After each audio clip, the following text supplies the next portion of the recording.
Okwuo. Nnam Igbo kwadebe mfọ maka ife ga-adị anya n'iru. Senwa o ji wee dị etu maka itinye arọ na-abụ n'oge m chisila ọzọ. Apụtasịa mfọ na secondary school. Nwa nwunye.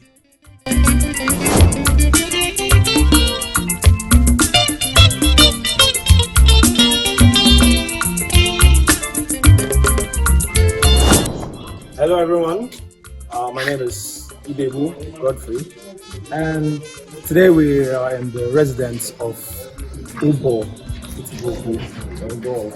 Onitsha Kingdom. This place is called Joanne's Apartment. So Ubo is a former student of BMGS and also studied Fine and Applied Arts at the University of Nigeria, Nsukka. This is actually one of his, I could call this a masterpiece. Like, look at this. This is beautiful. This is a work he did in 2022. So, we are here to have a little interview with him. So, the next video you're going to see is me talking to Ubo. Thank you.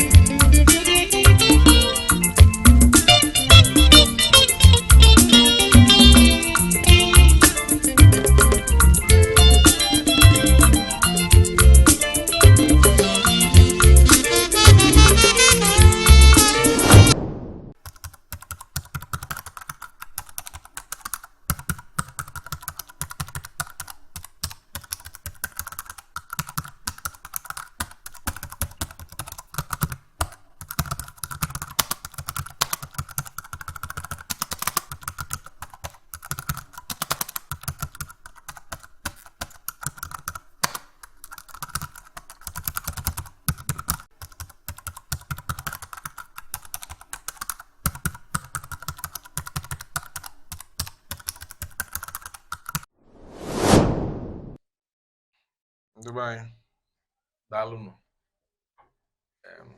Ọjị ka nji n'aka. Gbaalụnụ na Igbo ka m ga na-asụ ka onye ọbụla wee ọ bụrụ na onye ọbụla wee nọ etu anyị si eme. O nwere etu ọzọ m ga-esi kpenya bụ ekpere na abụrụ n'Igbo. Ọjị ka nji n'aka. Ife anyị ji ekene Olise bụrụ ụwa. Chukwu kalụ mmadụ niile. Onye bụ sọsọ ya ji aka ya bili n'onwe ya. Nwa mee ife niile o wee dị etu ọ dị. A na-asị ya Chukwu Olise bụrụ ụwa ya bịa n'ala anyị ọjị ya gozie ya mee ya ife na-eme ọjị. Mana tupu anyị kwuo ife niile ndị a nụwa anyị na-ekene ya maka ife niile o mekọbala anyị maka ndụ o nyere anyị na-ekene ya maka arụ ike ka o nyere anyị na-ekene ya maka uke na-abụ ọbịa ọ gafela anyị na-ekene maka nri nke anyị nwere ike wee nwe maka onwe ndị na-afụrọ nri anyị na-ekenekwazi ya mana ka anyị na-ekene ya anyị na-ayị ya ka ọ gbaghara anyị ife nne ndị anyị ma anyị na-emetarọ ndị anyị meta anyị na-ayị ya ka ọ tiela anyị nzukọ n'aka n'iru. Anyị na-ekwu ife ndị a niile ọkwọ ndụ onye nwe obodo bụ Agbogidi ndụ anyị nwa bụ ndị ichie ndụ ndị Agbalanze ndụ Igboro Ọnịcha ndụ ndị Ọdụ ndụ ndị Irekwu ndụ ụmụ ikolobịa anyị ụmụ agbọghọbịa anyị ndụ ụmụaka anyị ndụ ndị nne bịa n'Ọnịcha si na ọ ga-adịla Ọnịcha mma ọ ga-adịkwa Ọlụfa mma. Snowman dị Ọnịcha mma asị m ya do iru ebe o dola azụ anyị ga-adịkwa ka echi n'echi ada akọ n'Igbo ka anyị na-ekwu ife niile aka m gosikwa ndụ onye ọbụla. Ana m agụkwu ndụ Buhari maka ọ ga-anọ ọ wee fụ etu obodo anyị ga-esi wee dị ma emesịa mmalụ ma ọ jụzie onwe ma ife ome ma metalị ya anyị na-achịkwu anyị nwa bụ ndị na-enegala anya na anyị nwa ga-ewelu etu ife ga-esi wee na-aga n'ọdịnihu ka Chukwu ka onye anyị amamife nye anyị arụ ike nye anyị ife niile ọbụla anyị ga-achọ ka ife wee nwee ike na-aga ọfụma. Ma asịkwa ka nna agọ ndụ ndị bụ ndị nke ma akwụkwọ ndụ ndị ilo m fa wee nọdụ wee fụ etu anyị si wee na-aga n'iru fa ga-adị anyị nwa ga-adị ndụ mmiri ndụ azụ. Anyị na-ayọ Chukwu uke gbata elekshọn na-abịa na n'iru ọ ga-abịa gafiga anyị enwe anwụlị anyị na ya ife ndị ọzọ anyị lotezi anyị na-ayọrọ ya meziela anyị kele aka anyị pụrụ ya na ala anyị ọjị ata ya n'otu ka anyị taa ya n'ibe anyị ga-adịkwa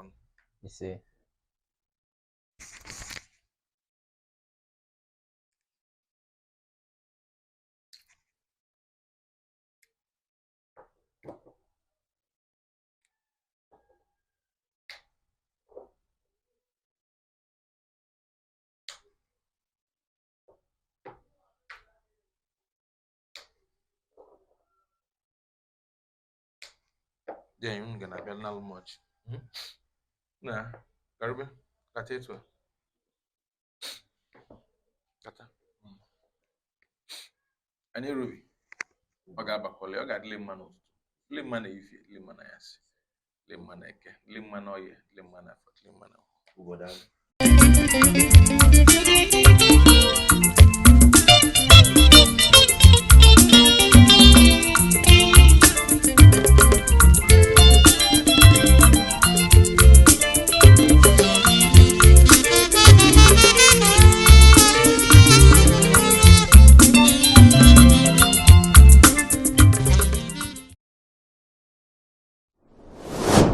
Ubo Mekita bụ otu ndị Onitsha si awa ọjị. Anyị na-anọ ka anyị malụ ife gbasalụ Onitsha, ife ndị Onitsha, otu ndị Onitsha si emefe. Afa m bụ Omeye Alex, anyị si Okwuo wee bịa. Anyị bịa ka anyị na gị kpalịa maka ife gbasalụ ndị Onitsha. Na nọọsụ. Kedu ka kunume? Anyị dị mma. Ngwa ndị mmadụ ga-achị ma onye anyị na-anọ tata. So biko kọwala anyị onye bụ na ọkwa iji na Onitsha. Afa m ya bụ afa chi m. Nna m gwa m Obiora Nnagozie. Abụ m nwa Etukokwu. Na ị ga-akpa afa m ị ga-ede ya Obiora Nnagozie Etukokwu. Dị ọzọ n'Ogbolieke Onitsha. Afa bụ afa nne m na nna m bụ mana o nwere amani ulu mbanye na agbala nze ya nchi ọzọ ọkwa nna m chi m ya bụ ọzọ afa nli ka nchili ọzọ bụrụ Ojinnaka ife nzadide wee lue na-arọ gara aga mgbakwuzi nzele agbugide nyezie m afa bụ Ubo Nagbasele ndị ichi ọkwara eze ka ọ bụ n'Onitsha. Daalụ. Ị ga-enwe ike ịkọwanwula anyị oge ichili ọzọ n'ife mee iji wee chie Ojinnaka?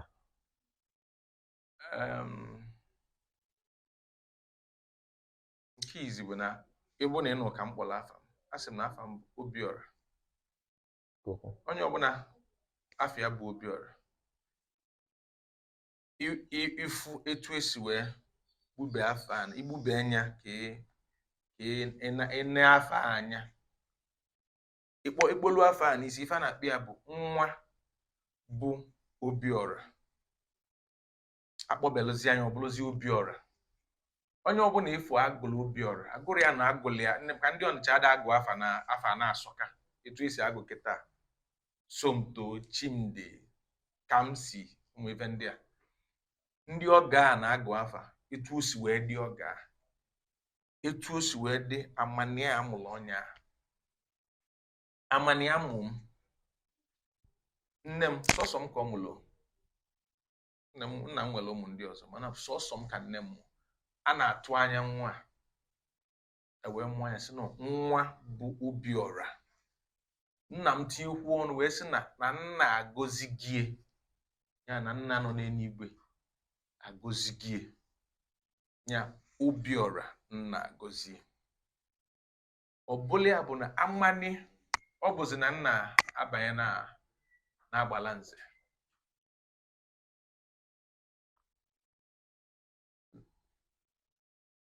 O nwere afọ ọzọ m ga-eli ga-egosi na nna agọzi ma agọzi na abụrụ na m ji nna agwa ka m wee lie oji nna ka ifukwe mgbaze nya bụ afa ifu nọ onye ji nna ya wee kale nna ọ bụ na nna eme ọ bụrụ n'ike aka m ọ nna m ka njikale ka nna m nke nọ n'elu ka nna m nke jebele ife fancha ka ndị wee ka onye bụ oji nna ka. Okay. Kedu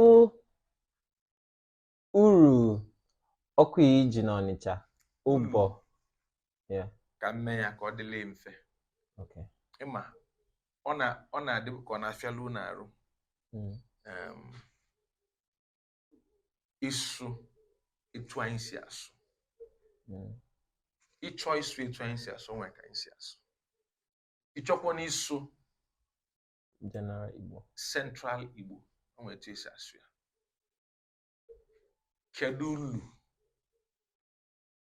maọbụ ole uru kenke ịchọ eju m? Kedu ulu kenke ịchọ eju? kedu uru Ulu daalụsọ mgbe n'ihu. kedu ulu ọkụ anyị ji n'Onitsha ba?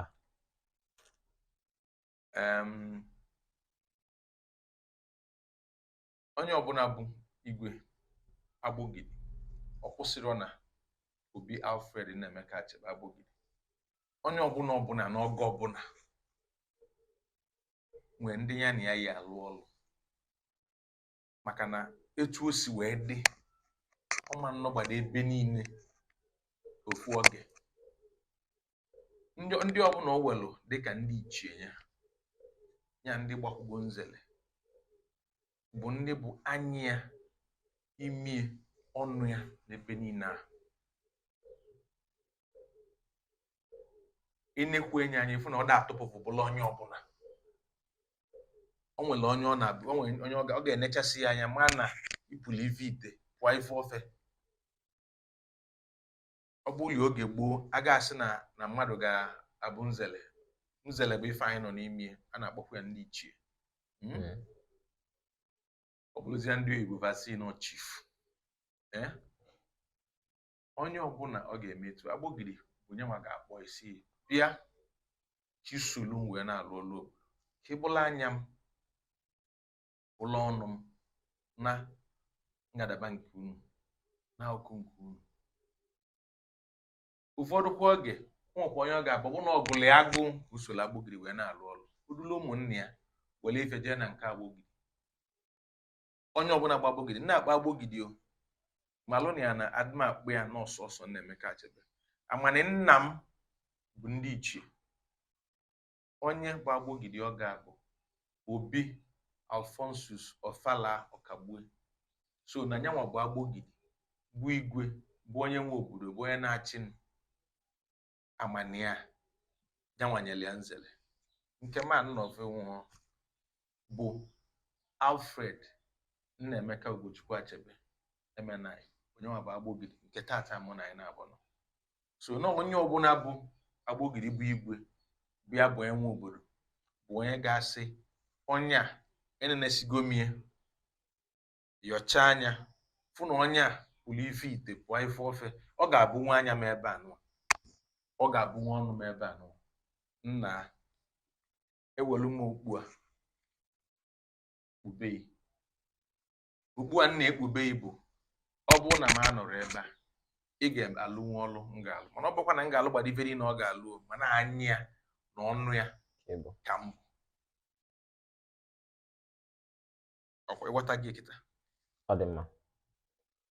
Na mbido ịgwala anyị na ọ bụ gị bụ ofu nwanne gị mụ so ka ọ dị at that time?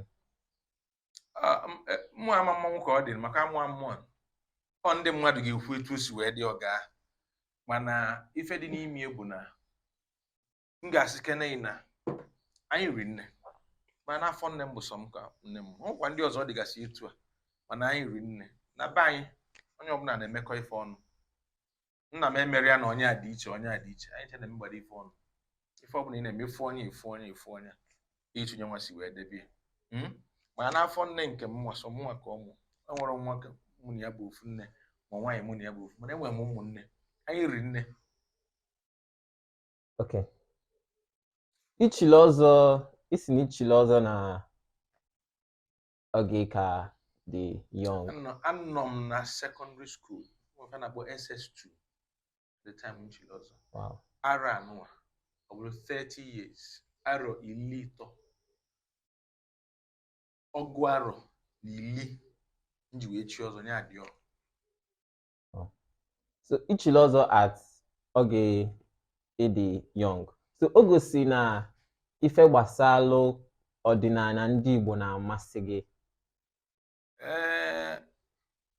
Enwere m ike nza anyị etu anyị si wee kwue ọ bụrụ na ị na-etinye okwu n'ọnụ m ịkpara ka ọ dị m n'obi ịghọta ife m na-ekwu.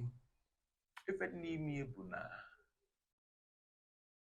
ụfọdụ oge o nwere ife ị na-elo bụ ife dị ka ọnyanwa bụ ife ịchọ bụ ife a na-akpọ nzube Chukwu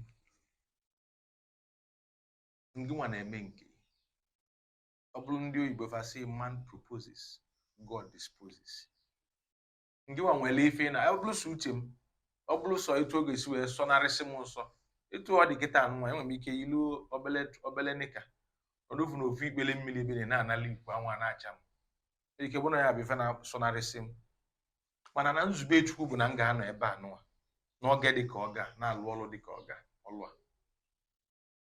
mana m ga-asịga na-ele na ife niile na Chukwu na-akwadebe maka ọ ga ịkwadebe m maka ife a nọ n'ime